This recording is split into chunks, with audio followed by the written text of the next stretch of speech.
Welcome to I Heart Geek.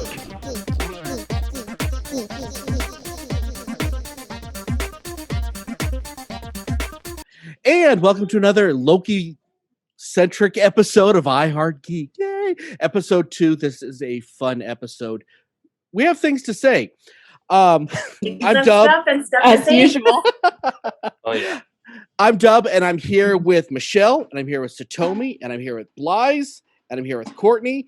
And so I got to say this, the reactions I'm hearing from this episode go everywhere from wow to multiverse to what did I just watch? So we're going to try to help with all of that. Well, there are some questions and there's some theories that we're going to get to that are beyond interesting. Yeah. So what did you guys think of this first episode before we get into our scene by scene dissection? Let's start with Satomi. You mean the second episode? The second Thank episode. you. Did I say? Okay, I'm sorry. You know what? You're in a multiverse right now, so I'm in a I multiverse. understand why that would happen. Yeah. Well, in this multiverse, they aired the first 2 episodes at the same time. Oh, like WandaVision. Got exactly. it. That's I'm how that back works. with you. Division. So haters gonna hate, but don't hate me.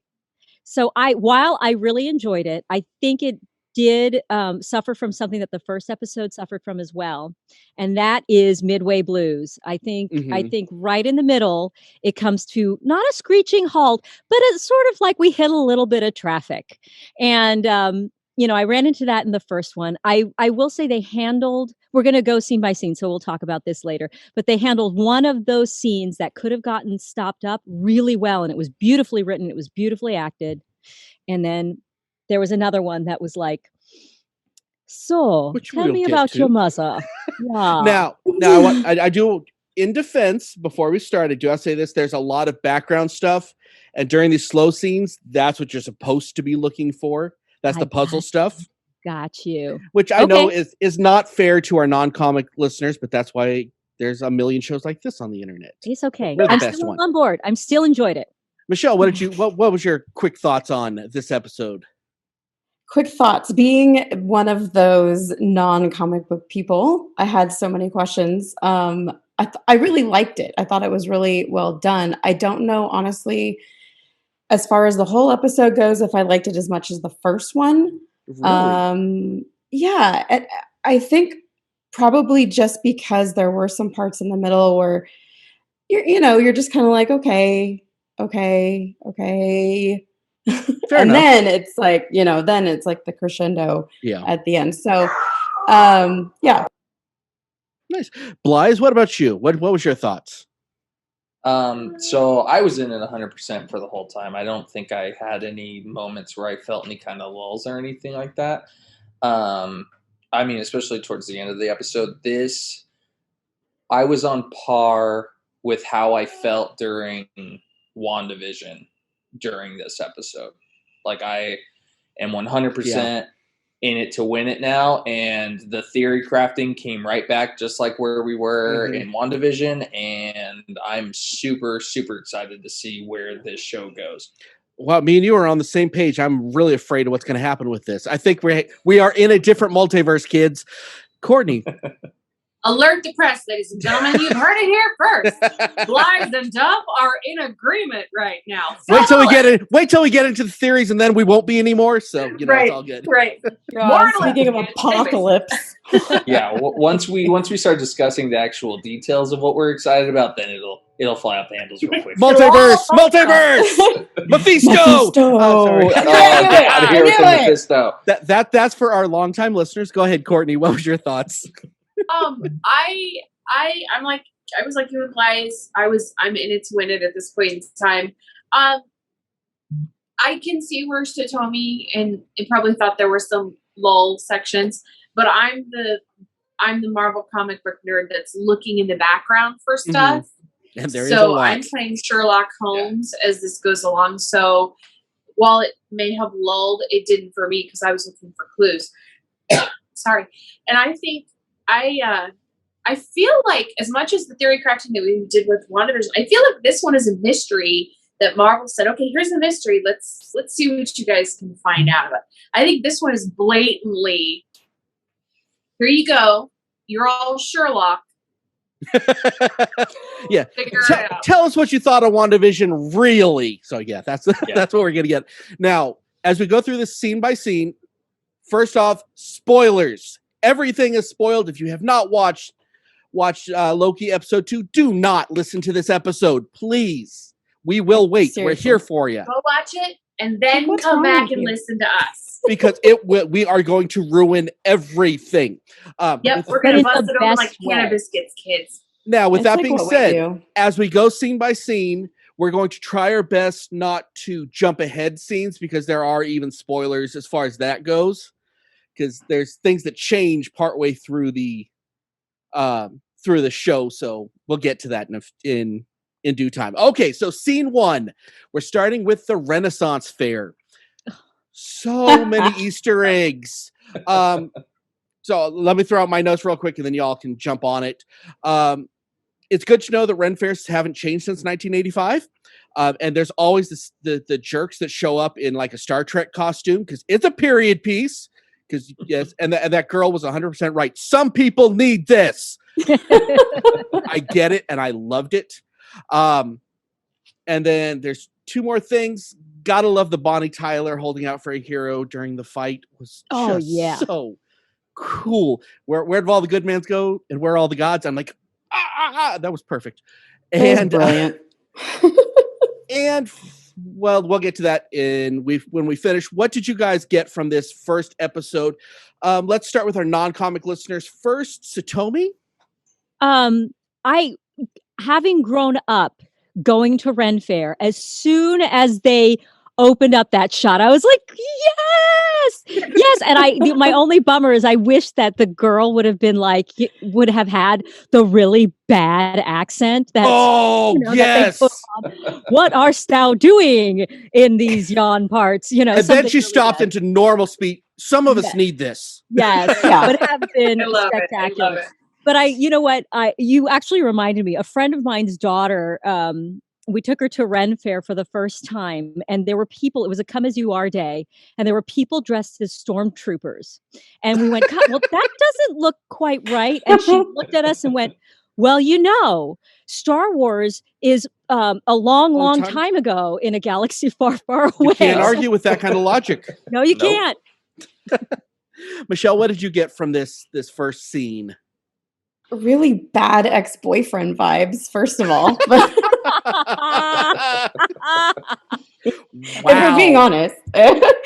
No, I loved it. I thought bringing that in was excellent. But now, yeah, I totally agree that would have been way better if she had, the forced horrible accent.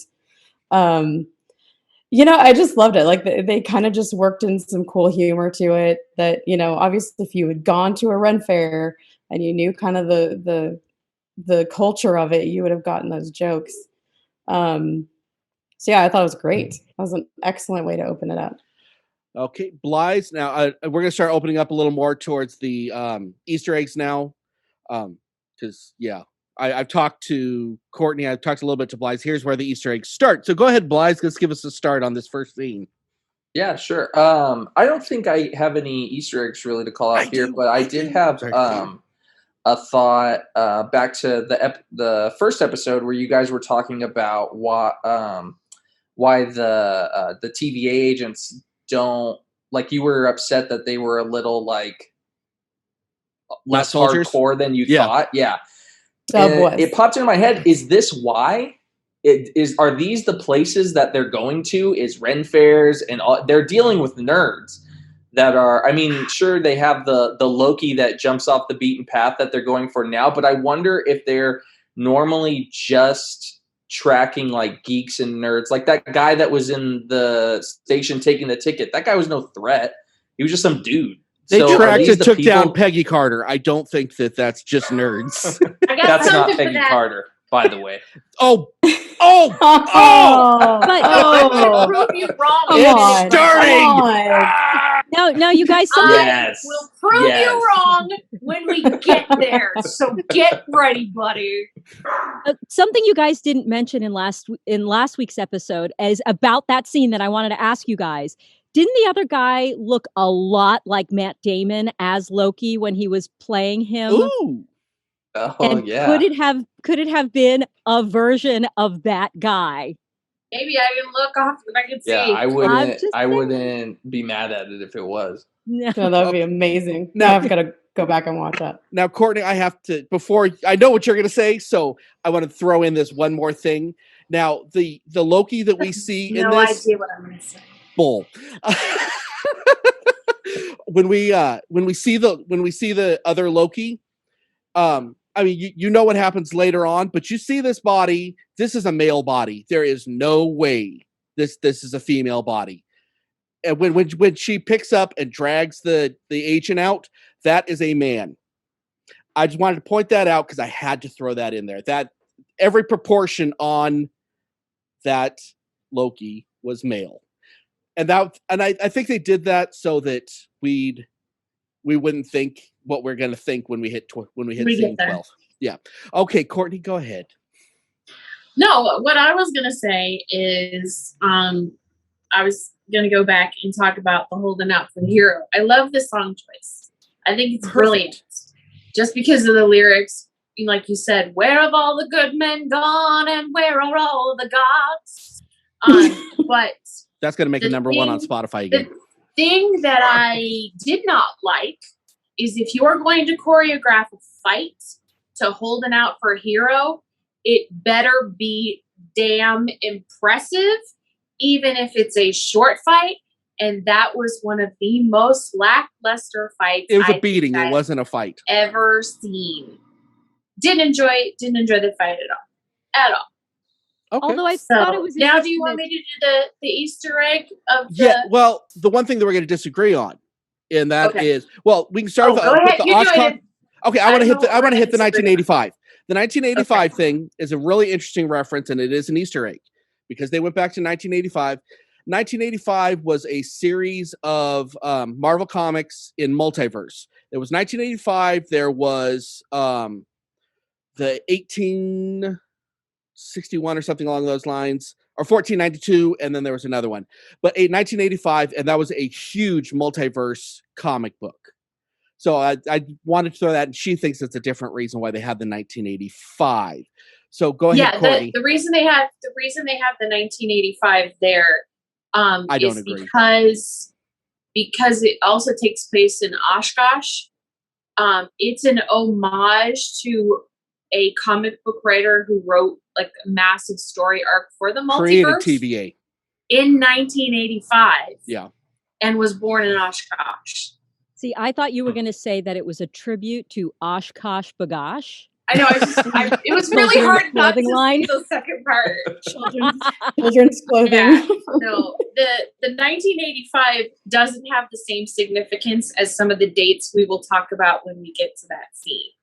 Well, you know what? The real reason why they picked 1985, right? Because you weren't born yet. Marty McFly. No, Marty McFly. They went back to see Marty McFly and Doc Brown. Because that's like you're going to know. Here's how you're going to know if you're right about this, Dub, is if like another one, they go back to one of those years. If they go back to the 1492 or the other one, yeah. And I will have the dates for you afterwards. Yet. Huh? Okay. We haven't talked about those years yet. We'll get you're always that. getting on me tonight. And that's actually that has nothing to do with what you're talking about. That has to do with the comic book of later. Those. Yes. Okay. Yeah, and what's this that? 1985 right now. And I think that's it of scene one. Anybody? And moving on. Okay, scene 2, Loki in Cubicle Hell. I have to say, Miss Minutes is now my favorite character. Watching her jump in and out of reality. Are you a recording or are you real? Well, kind of both. I love this character. This is the Baby Yoda. I hope they do something more with this character because I love this character. She's fun. But I want to see her like get all mean, like, you know. I think she's got a mean streak in there somewhere. Yeah, like I'm waiting for her just to lose it on him and just do something horrible, or like turn out to be some evil mastermind. She is the she's in charge. And by the way, this scene goes all the way until we go back to the Ren Fair. So all of this is fair. The more we see her, the less I like Hunter B15. I didn't like her first episode. I hate her now, and I'll hate her even more as the show goes on. I don't like this character, and I know that's what she's supposed to be. You're supposed to like her. Oh, Yeah. Oh, I can't go forward, but I wish that something would have happened. And then finally, Mobius getting called out by Loki for trying to manipulate him was a great switch from last episode when Mobius was just twisting him like it was nothing. And then when Loki calls him out, gives him that look like, are you trying to manipulate me? I feel like the world is in balance again. I feel like the red line is now thick again instead of branching Now, off. we have to go back because you've completely missed the part where Mobius is in the office of Ravonna Renslayer. No, that's Because in scene 4. It's in between those two. Okay, I must have thrown that one in out of order, but okay. So scene 2, let's start Make sure with we hit it. let's start with Satomi again. We're going to keep the same order. And did you catch do you anything on mean? scene 2? Just in scene 2 Well, in general. Okay, so now I'm gonna just say, as somebody who has not read the comics, I don't know if I'm gonna be catching stuff, but You're what probably I not. will say is what I really enjoyed, which is seeing Loki in like a freaking Egbert outfit, which delighted Variant. me to no end. Oh, All of that just Office Space kind of drudgery just tickled me, and the way he handles it. yeah. So yeah, I mean that's I like you, I very much enjoyed Miss Minutes, and I'm interested to see if they take advantage of all of the things that she can Yeah. do, because it could make her a really interesting character. There's a spot moving forward which we'll get to, which I wish they would have put her because it would have been so fascinating, but we'll get to that. Michelle, and by the way, this is when you get to ask any questions, anything was confusing. This is when, because if you were confused, a million other people were. So this is when you get to ask questions for everybody. It's a lot of responsibility on your shoulders. I know, it's like pressure. Oh my God. You who don't know anything, ask these questions. I liked it. I like the scene. I work in an office. I have to go through files and paperwork and do research. And so I felt his pain. And you know what I really liked? I really liked his interaction with the file lady, the file clerk. Yeah. And how she would like absolutely not talk to him, and he's ding. So here's where I was kind of wondering. So he's digging, right? Like for 1 second you kind of feel like he's doing his job, right? That Mobius wants him to do. Now, he's going up to her and asking for like all the files on the history of time and all the files on the end of time and all. And she's like, no, classified. All she's going to give him is his own file. So we see now even more that I'm guessing that he's playing both sides here. So I guess my question now is, how would it benefit him to get these, the beginning of time files at this point? To me, it just seems like the timekeepers are, don't you think? Yeah. It's all where about they are, trying, it's all about trying to get to the timekeepers. Well, the big question you're gonna want to ask yourself, as far as the time stuff goes, as far as the beginning of time, end of time, that is the answer to the TVA. Should I not? I won't spoil this. If we'll talk about it in a week or two. But and I'm not saying that I want them to answer it. I'm hoping the show answers it, and I don't want to spoil it. But there is an answer to when the TVA started at the end of time, as far as the comics go, but that's got to be the answer to everything. You just made the most vague comment, so even the comic book people have no idea what you're talking about. Yes. Well, I would say even if they don't answer it, and even if it's something that he was just looking for that doesn't really get panned out, I would say that just in the narrative of a villain or an anti-hero in general, that information is invaluable. Yeah. The beginning of life, the end of life, like that's information that on a daily basis, the brightest minds in the entire world and probably entire galaxy and universe would be looking for. Yeah. So I think even if it doesn't have something to do with his immediate plan with the TVA and with the timekeepers, just him being that in between of villain Loki and the Loki we get in Endgame, it would be information that he would just want to have to use at his disposal whenever he felt the need.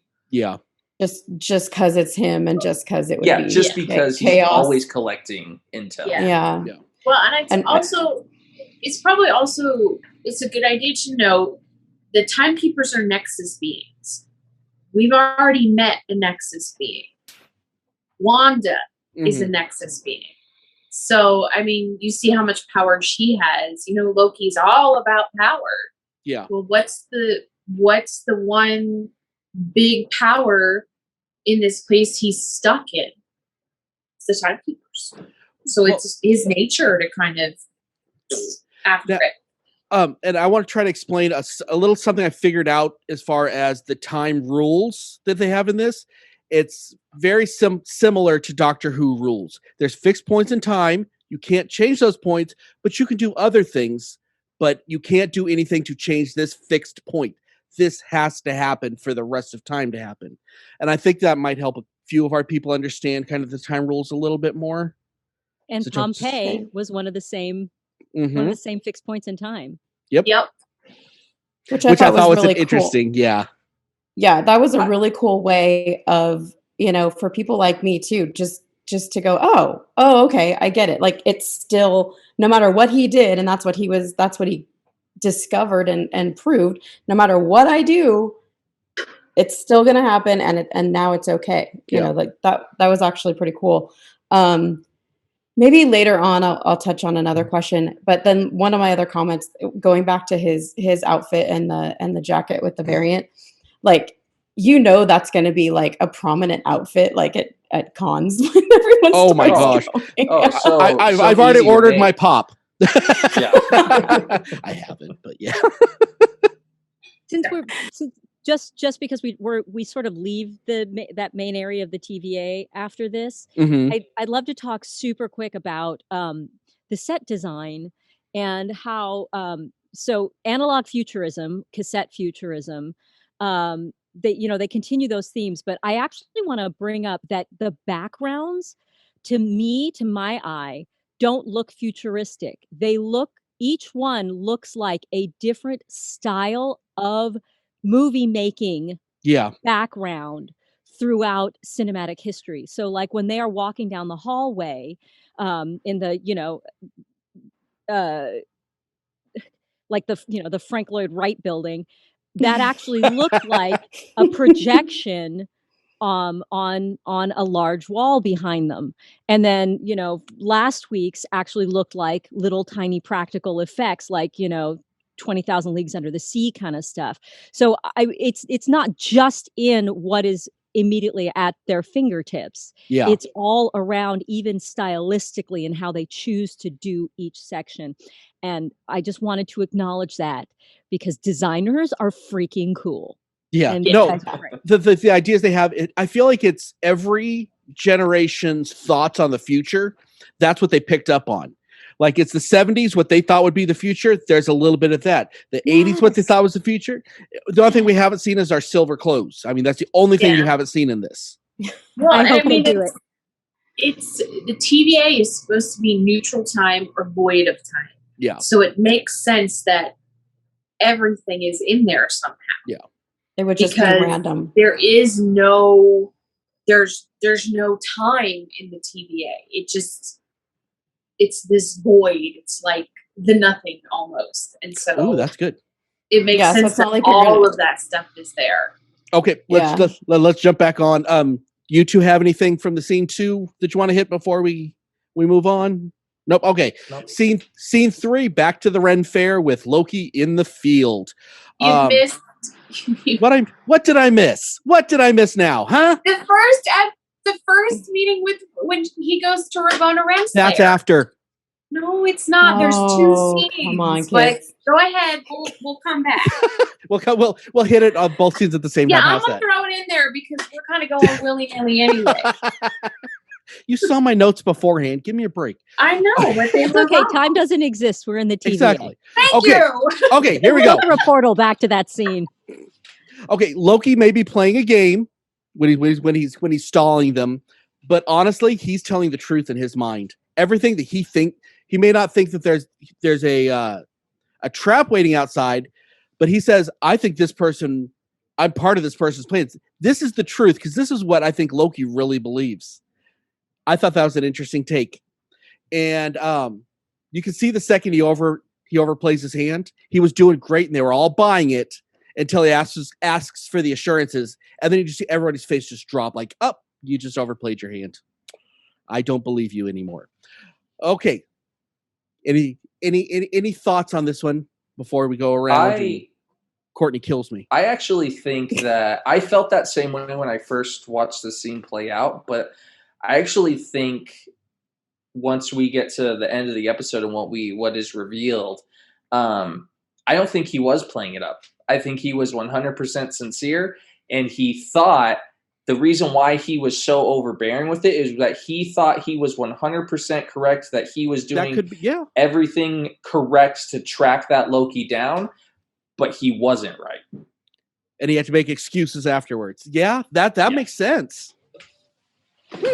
And I got that he was playing them from the very beginning and he was stalling, but doing that mastermind stall, which is you use the truth to your advantage. Mm-hmm. And he definitely does overplay his hand. But that was fun to watch him do that, because we don't get a whole lot of mischievous Loki in this series quite yet. Yeah. I'm sort of waiting for him to come back. I think we're going to see a lot more starting next episode, judging from what we saw. Yeah. I totally believed him. I thought when they started, when they were like, oh, whatever, and they were going to walk out the door, like I thought something was going to happen, because I totally believed him. Now I totally just feel cynical. Thanks, Michelle. Way to be a Debbie Downer, said Toby. Yeah. Suck. Courtney, you got anything on this one? Yeah, I mean, I pretty much the same as everybody. I think Mobius and crew were buying it up until he asked to see the timekeepers, and then Mobius was like, "Oh yeah, no, I know it's gone here now. I figured it out now." And I mean, then he let him just keep touch the carrot. Along. You're done. Yeah, I mean, that's the thing and the other thing is you have to keep remembering what they're so good at showing throughout this is Mobius is just as smart as Loki is, and I would say even smarter. He's always one step ahead of Loki, and that Loki bothers him. Yeah, Loki doesn't get that. He's never had that happen before, because he's the god of mischief, but he's also used to being the smartest person in the room. He deals with Thor. I mean, come on. And, yeah, I mean, he's not anymore. So it's fun. I do think it's interesting that he talks about the wolf's mouth with Ragnarok. Yeah, with awesome. Ragnarok. But I mean, you also have to remember in the comics that the wolf doesn't actually belong to Hela. It's one of Loki's children. So that is in Norse mythology. That is one of his children. So I mean, that's I thought that was a nice little nod. Yeah, I thought that was nice. Okay, now we're going back to the office with Ravonna, and I'm only going to say this, and there's a ton of stuff to pick up on, but I'm going on record right now. Ravonna is almost definitely going to end up being the big bad. Well, the second behind the big bag. That's where my money is. She's doing some very shady things. She has a particular person working for her that I think is definitely that we brought up before. We all think it's who it is. Don't act like it's special. I didn't think no. It's all good. I'll let you say it later. No. I said, go ahead. I'm just saying, okay. So, well, I think that the person that the other agent is Kang. And that's going to be amazing. On the side. Yes, the analyst on the side that's doing all the other stuff. Who's getting all these other things? You're wrong on this one, Blythe. And when she signed her name, she signed it R Slayer. I'm just leaving it at that, so you can figure out. I'll leave that one alone. Okay, so let's talk about the office As visits. There's in a ton of Buffy? stuff. No, she's a Slayer. She's bad. She's a Her vampire name is slayer. Ravonna Renslayer. Yeah, Okay. Ren's- I don't see her taking out Ren to sign a official document, but it doesn't Gotcha. matter one way or the other. Okay, so Tomi, what was your thoughts on the office visits? I mean, you guys are already getting into stuff that I have no clue about. I don't know who King is. I don't know who, and I'm sorry, I heard Slayer, and now all I can think is Think of pointy Buffy. wooden sticks. So, I enjoy her character so much. She doesn't read evil to me. She reads as an establishment person. So if it seems to me like, at least my impression is, if Mhm. she goes evil, it's not that she's evil, it's that she's following orders, or what she has been taught to That's believe fair. is the truth. I do enjoy their relationship, though. Yeah. You could tell that there's history there. So what I'm curious about is, I want to know if any of this stuff, any of her collectibles, have any significance to you comic book guys, because she had shelves of them. Now, I wondered about that myself. I wrote a couple of them down and have not had a chance to research that. I think there is, but honestly, if we had 2 days in between episodes, I would have been searching more, but I don't have time to look. Is her stick, like, what makes that stick that she grabbed special? Because it was I'm on not her remembering the leg. stick. the weapon she grabs at the end? Oh yeah, is no, that that's one of just, the? that's one of their weapons. Yeah, it's a Why would weapon. she have it, like, sitting there, like, all? Because I think she used to be a warrior. Yeah, Oh, she like, probably Yeah, I used think to it's be meant like. to make you think that she's like She used to be like one of them that yeah. is so excelled that she's now like the big leader. So for her to be getting into the fight is a big deal. And that's why she had her Gotcha. helmet as well. Mhm. Oh, okay, thank you. Yeah. Yeah. She's like, here's my lightsaber. I'm gonna go and save the world. Now, I will say, they make a point of showing us the pen that Mobius is using, and that Mhm. it's from Franklin Delano Roosevelt High School. Currently, there is no Franklin Delano Roosevelt High School. There is no FDR High School in the Marvel Universe anywhere. So the theory might be with the fact that in the shield is given to Cap, Steve Rogers, by Franklin Delano Roosevelt, FDR. He also, in the comic books, FDR forms the SSR, which becomes SHIELD. Shields. The SSR was headed by Peggy Carter. Agents of SHIELD, in one of their episodes, they had to try to save him. It was a bad episode, so. We don't watch any of those. There was also, and this is weird. This is not my theory, but this is a theory that's out there, and I'll just touch on it briefly. The TVA, in reality, in not comic book world, stands for the Tennessee Valley Authority, which dealt with electricity and flood canals and navigation and all that kind of stuff during the 30s, and it was started by FDR. That just could be the weirdest deep dive of nothingness. So But it is delightful. And Michelle- yeah, that's all I got for you. Michelle, did you have any questions or anything on this one, or observations or anything? I don't know if I have any observations. I think it's gonna do me some good to read more about. Like I know who Kang is. As far as the relationship between him and Ravenna, as far as like the comic books, I kind of get mixed stories on that. So, like, I guess I'm wondering what the significance is here in Loki, and how we can compare that maybe to the comic books. Like, were they a team? Were they a duo? Did she try and kill him? Like, there's all these things that I don't quite get, and how it's going to relate to this this series, if that's in fact, like you guys say, who that is. For a quick, let me Go. just do this for people like Satomi who don't know who Kang is. We might have some listeners to that. Yeah, Kang, so much Kang, so that I thought it was King. Yeah, it's Kang the Conqueror. He looks an awful lot like those statues that we see of the Timekeepers. He is a time-traveling nemesis of the Avengers. He likes to teleport through time and put himself up as political figures to cause strife and destruction in different parts of time. Mhm. He's ranked like 65th of the villains. He could be The big bad. being set up as the big bad for the next series of Marvel, the next phase of the Marvel universe.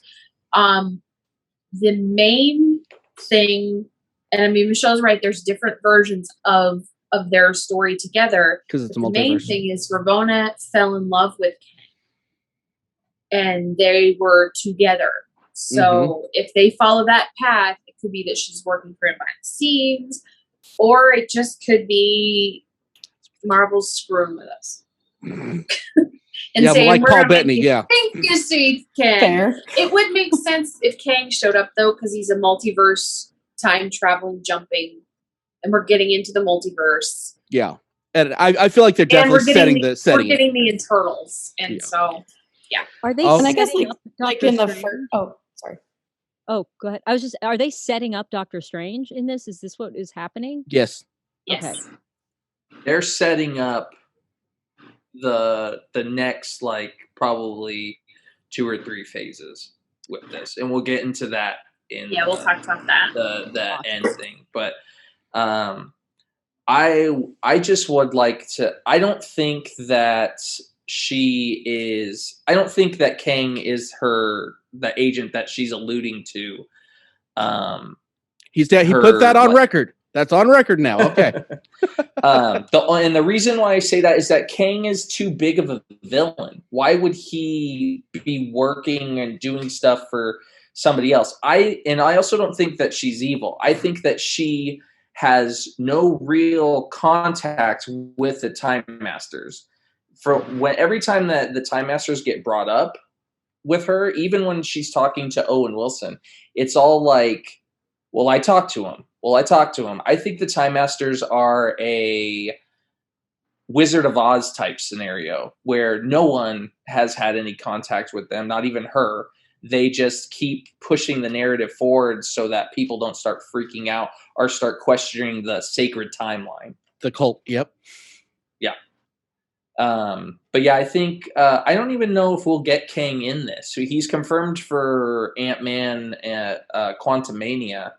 But if he really is the true big bad of this phase coming up or even the phase after, I don't know if we'll get him not in a movie first off.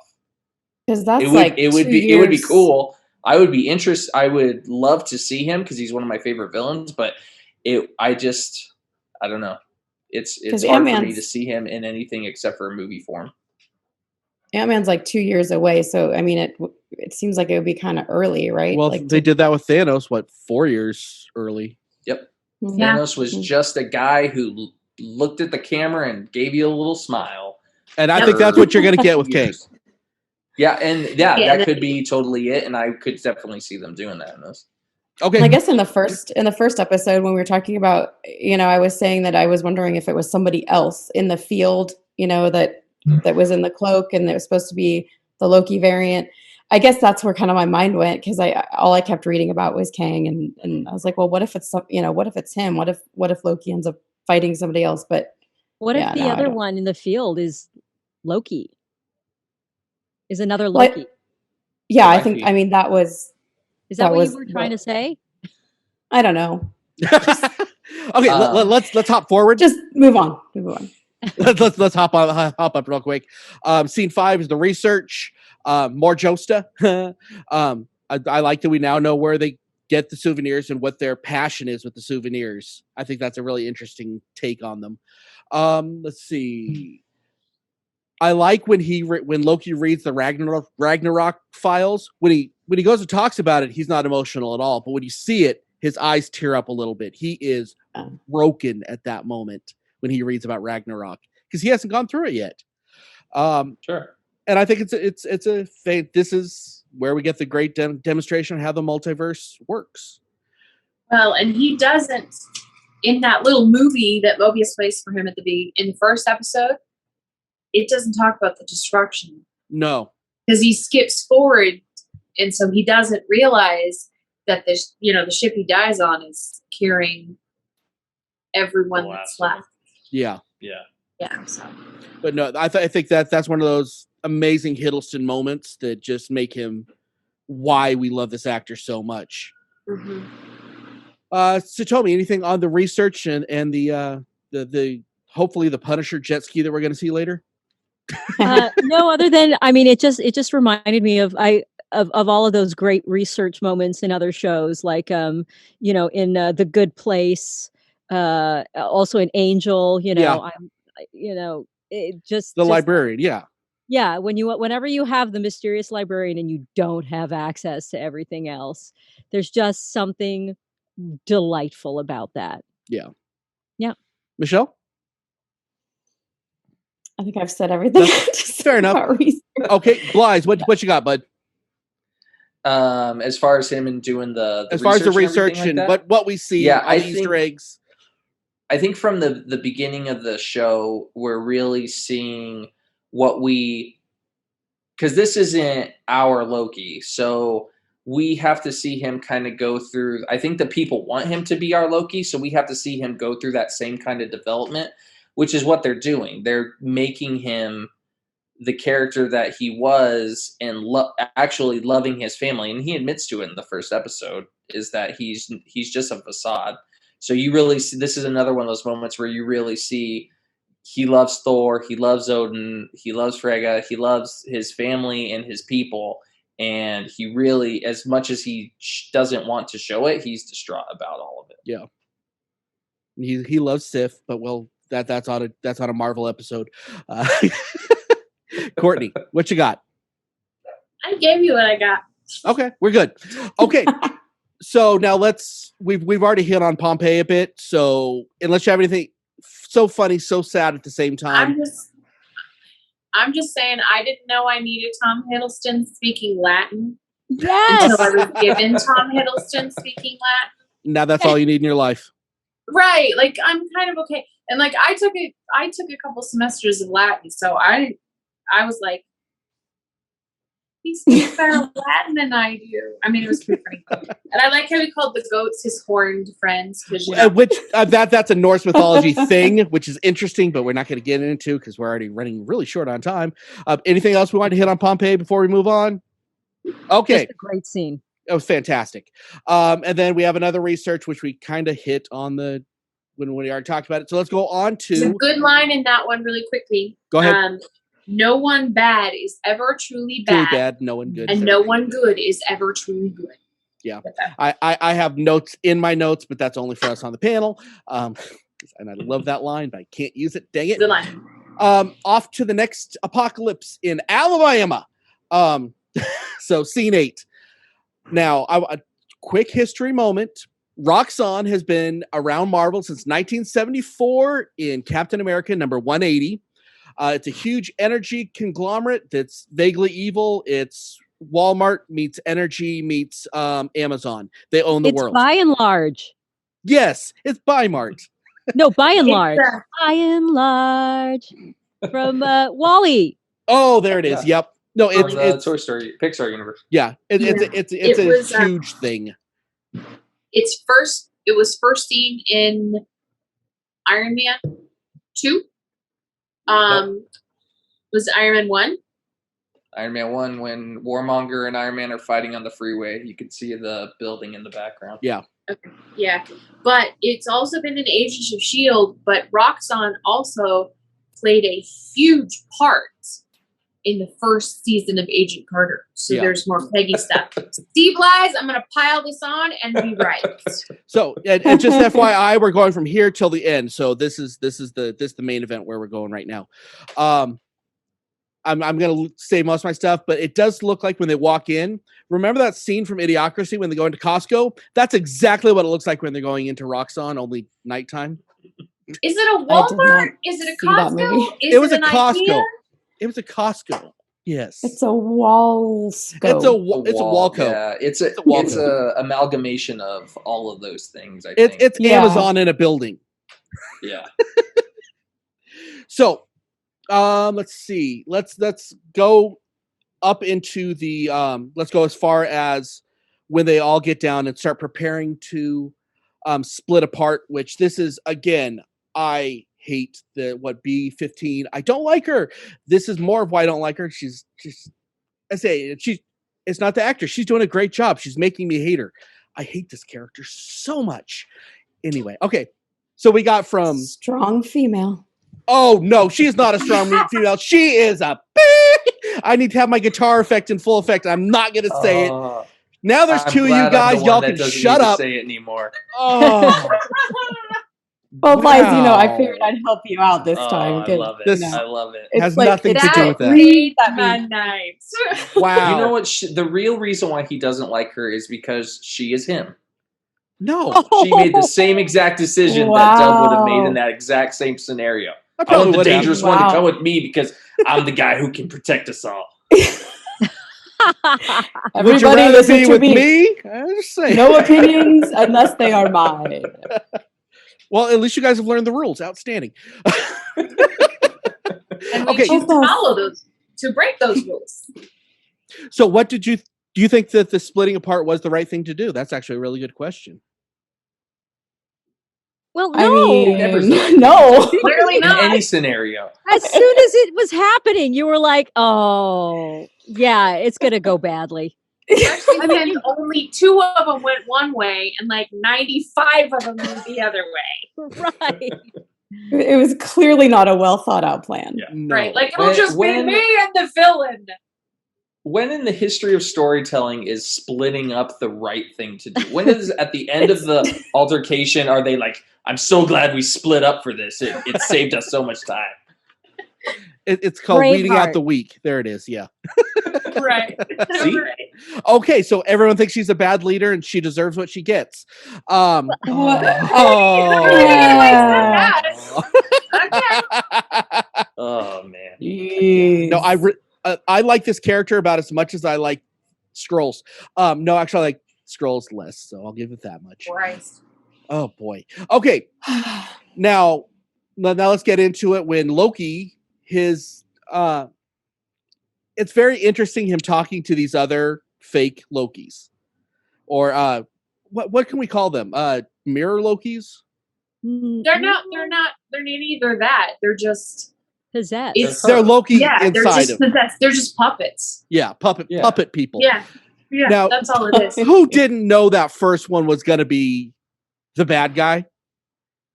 I mean, I'm here for the sale on azaleas. I'm like, oh, shut up, okay. And then you're just waiting for it to happen. I think they set it up in a way where I was like, Maybe. this is too obvious. And then it happened. And I was like, oh, yep, they went that route. It was way obvious. Well, like, you know, something's up, but then your brain's like, okay, what is it going to be? Like, what direction is this going? Because at first I didn't think of the Loki, you know, of the other Loki doing it. Yeah. But I knew something was going on, but yeah, it was very obvious. Now, I think that Loki's arrogance when he's trying to subjugate the other Loki is hilarious, because what Loki is going to subjugate themselves to anybody else, including themselves. I'm like, I thought it was funny and then the other Loki just decided to walk away, and I thought that was an interesting choice. We'll get into that in a minute. They knew Yeah. he knew that he had the upper hand. Yeah. That's what you can do. That you can walk away when you're like, I've already won. Yeah. It was a weird moment for Loki that was trying to subjugate Loki. I kind of enjoyed it because, you know, was there's also fun. that question of like, what would you do if you met yourself? And Mhm. being as Loki is this wily character that's always got a game going. So you have to ask yourself, what game would he play with himself? in order to That's come That's out good, on top. actually. I like that. So I mean I enjoyed it, and I enjoyed that they used that puppet Yeah. thing going, because A, it's fun just to see it happen, but then B, it's really fun as an actor to see these other actors take on who they would be if they were Loki. And I mean, they threw in the little things like the smile, which was super Yeah. fun. But it was delightful to see such a disparate group of people. Yeah. You know what I mean? Every single person they chose, except for maybe the first guy, were polar opposites of what you would expect Loki to be. Because he's not in a suit. I thought that was an interesting. Oh, although something we didn't mention, we forgot to touch on, speaking of which is one of my favorite moments, is when they were scrolling through different versions of Loki. Yes. The Hulk Loki. Oh my God. That was Like the fantastic. look on his face, he's just like, 'Cause I think he hates Hulk more than he hates anybody, honestly. Those Oh, are yeah. all the last three are actually comic book Lokis. Are they just pulled really? straight from comic book Lokis and put Hiddleston's face on. See, for me, I'm expecting those avatars to show up on Fortnite like any day. All of They them. probably will. Wouldn't surprise me. They're there now. Okay, now before we get into the Loki reveal, I want to say one more thing, and then we're going to be hitting hot and heavy. I wanted to see Miss Minutes on the toy dog's face during the fight when he gets knocked over. How cool would that have been? I mean, we don't know what Miss Minutes can do, but I wanted to see that even just for a second, and that was my only disappointment in this. Oh, I don't know if she can exist outside the TVA. Don't know. But if she did, it would say a lot about who the character is, and that would be intriguing. As I say, I want to learn more about this character, this strong female character. I want to know everything about, because I love this character. Nice plug. Yeah. Okay. She's You're not forgiven. Clock. She's a clock. She doesn't have a She's gender. fun. She's fun. She's gender fluid like Loki. There you exactly. go. There you go. Yes. She goes by Which they. is Norse mythology, so it's all good. Anyway, What would the significance have been, though? What, just to mess with him? Is that what you wanted to maybe see? it's that the TVA is always watching. I don't know. All right. Suddenly TVA's become Big Brother. And again, I just want to see. I wanted to see if she can exist outside of the TVA. So that's why I wanted to see it. So maybe I couldn't. If she does, ever. it will make her a bigger character. This she would be a huge toy. I'm just saying. Christmas is coming up, Yeah, let's not do what we did with Baby Yoda and not put out the toys till after Christmas. Oh. Wah, wah. Wah, wah. Or what, Baby Groot. That's another one. Okay, so then we finally see Loki in the cloak. And yes, it's a different body. This is a different body than we saw earlier. It's different hands than we saw earlier. This is surprise. Courtney, I'm going to let you go on your thing in a minute. You're That's fine. last. You're last because I want you to hit that. Liza's gonna help me, so. Oh, you guys agree? Nice. Okay. Oh, 100%. I said we did. Now, yeah, we'll hit on those other things as you go. So, what did you guys think of the girl Loki reveal? As Satomi and Michelle, were you guys surprised it was girl Loki, or was it just like, Not even a little surprised. They were fighting with the puppets, and I looked at the screen and I went, Loki's going to be a girl. Yeah. Well, and then, I mean, that's all people have been, talking about, is that it was going to show up that way. It was going to be a girl, the whole Lady Loki thing. And so it was just expected. And especially, like you said, when you saw the shape of the person, how they moved, obviously it was different. So it wasn't shocking. I think because I don't know the character so much, when I first saw her, it kind of took me a second. Oh, okay, I see the crown, and now I get what's happening. So The itty bitty horns. I will Oh, say baby. in that moment of the reveal, I wanted to get what I got from her was power hungry. What I did not get from her was mischievous, and I was a little disappointed that I didn't get that. I'm assuming / hoping that they will really go deep dive into that, but I would have loved to have seen a little twinkle when So she Now I Yeah, have she was very flat. Very Yeah. flat. I have my personal theory. It's different from Courtney's theory of why you didn't see that mischievous, because she is not girl Loki. She's Mephisto. Okay, so go ahead and I said Courtney. Yes, yes. Come on, Courtney. Yeah. Okay, yeah. so by making his lame Mephisto joke, he has destroyed the fact that I am going to say that's because she's not Lady Loki. Okay. They want us to Okay. see, look, it doesn't hit the same because you're still my thunder. I'm a jerk. I'm Um, sorry. I was trying to thanks, build you Thor. up on that one too. No, but it No. does. Thor. Internally, I am Look at hit. me. I am Yeah. shook internally. So this is a theory that's everywhere, and Blythe has some information about it too, because we kind of discussed it. And I know this is kind of all over, and I could be wrong. So I always preface this stuff with I could be wrong. But she's not Lady Loki. She's a kid. I think she's going to turn out being a character called Enchantress. Okay. Who's Because posing she as has Loki? Not the Suicide Squad one. Enchantress has very similar powers from Loki. She now Blythe will go into this a little bit more, but the character we're looking at is not the character of Amara, the Enchantress, but a character named Sylvie Lushton, who became Enchantress.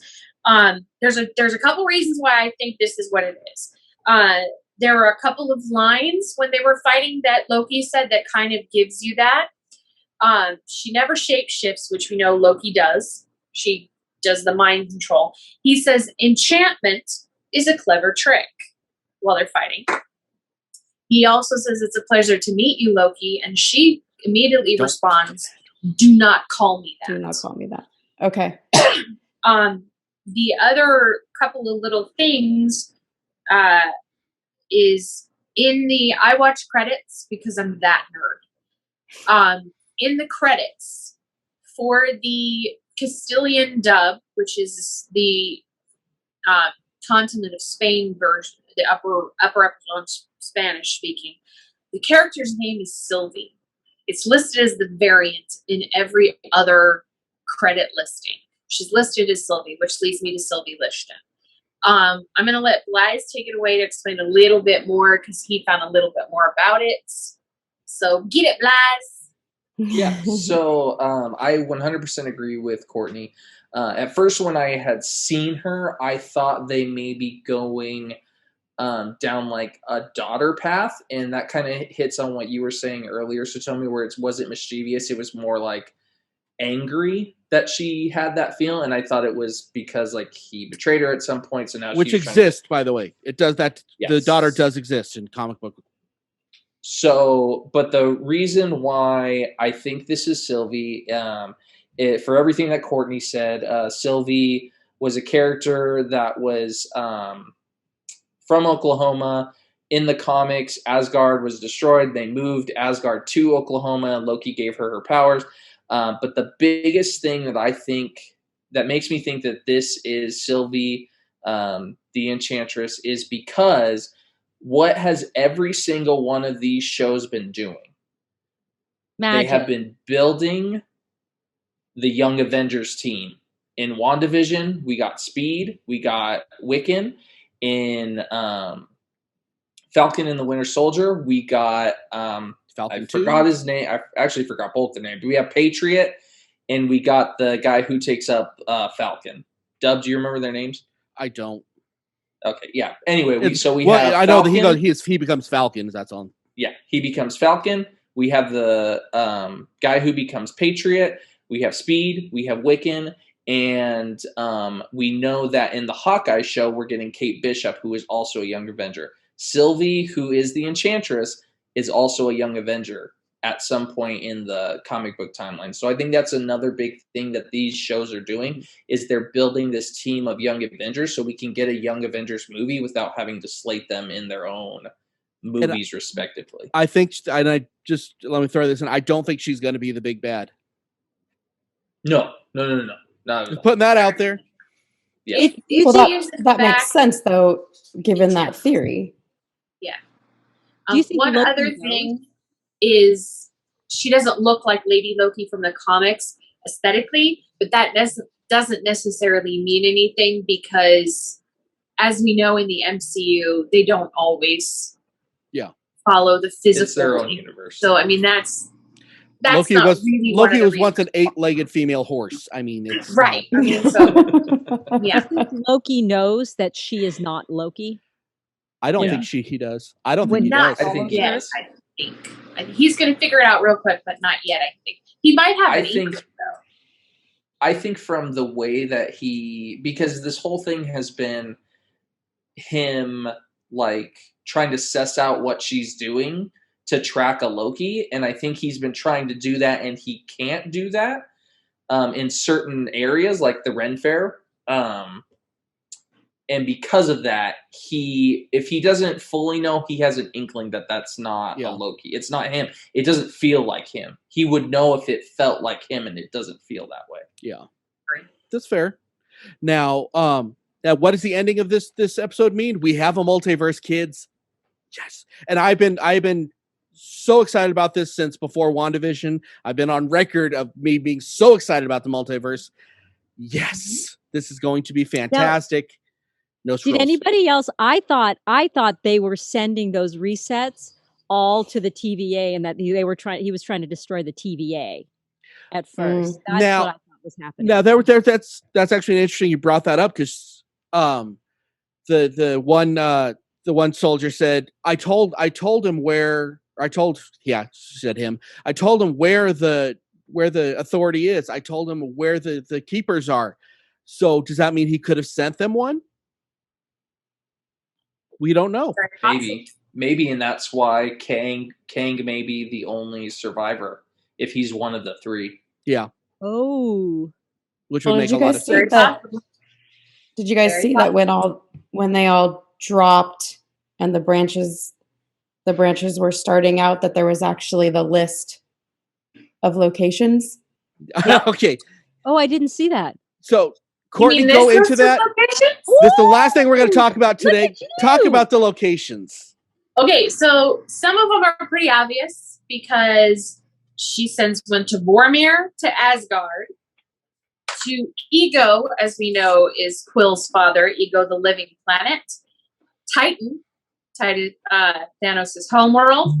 She sends it to Hala, which is the Kree homeworld. Hala! She sent it to Xandar, which is the Nova Corps homeworld. So there's all those kinds of places. There's a couple of other really interesting ones that I'm going to bring out. She sends one to 1492 Lisbon, Portugal. What happened in 1492? Columbus sailed the ocean blue. Wow. There are a couple that might have political affiliations in terms of Kang, if he's jumping from timeline to timeline. And those would be Rome, Italy, because it's in 1390, and there was a Pope situation going on at that point in time, because there were 3 of them.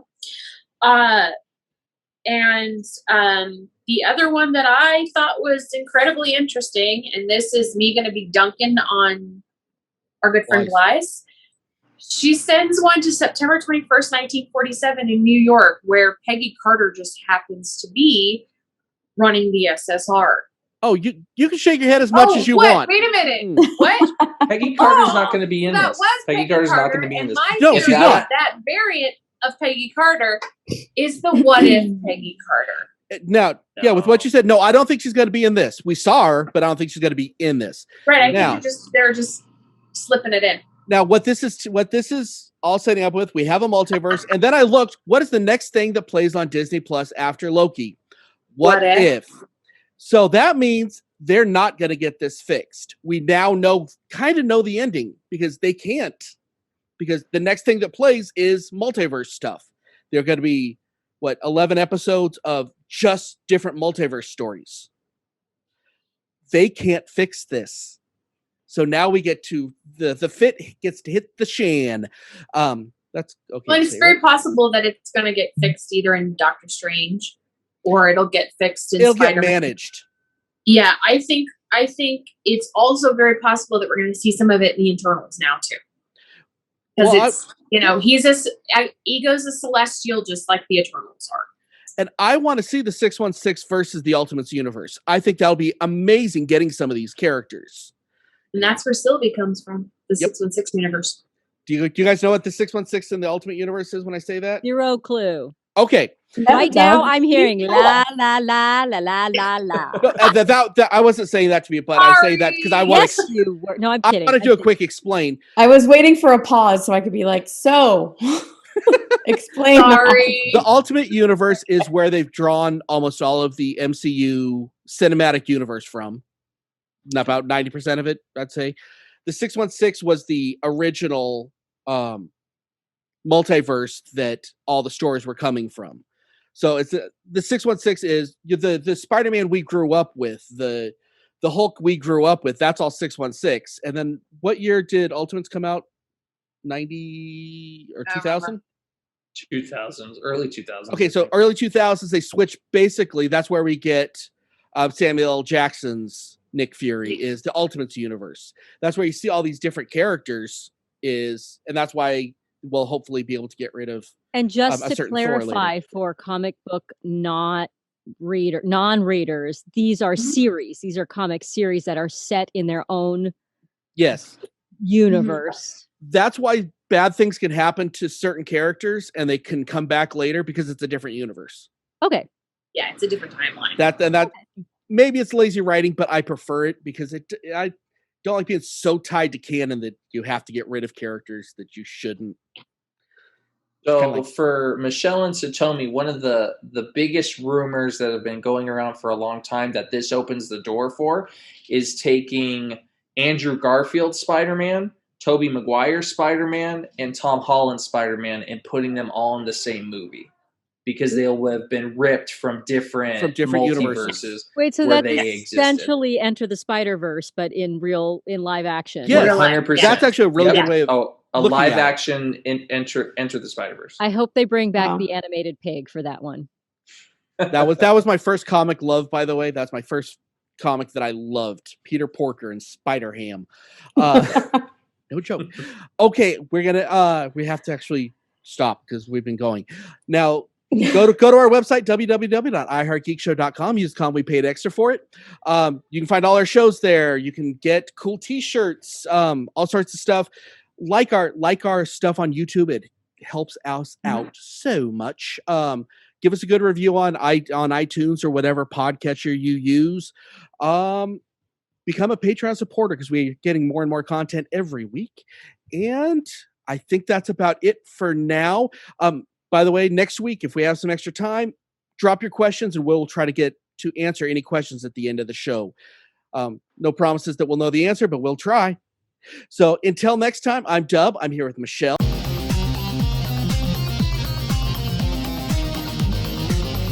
You have been listening to the latest episode of the iHeart Geek Show. Make sure you visit our website at www.iheartgeekshow.com. Make sure to follow us on Instagram, Twitter, and Facebook. And if you check us out on YouTube, make sure to like, comment, and subscribe. And keep on geeking on to all of you geek rock stars.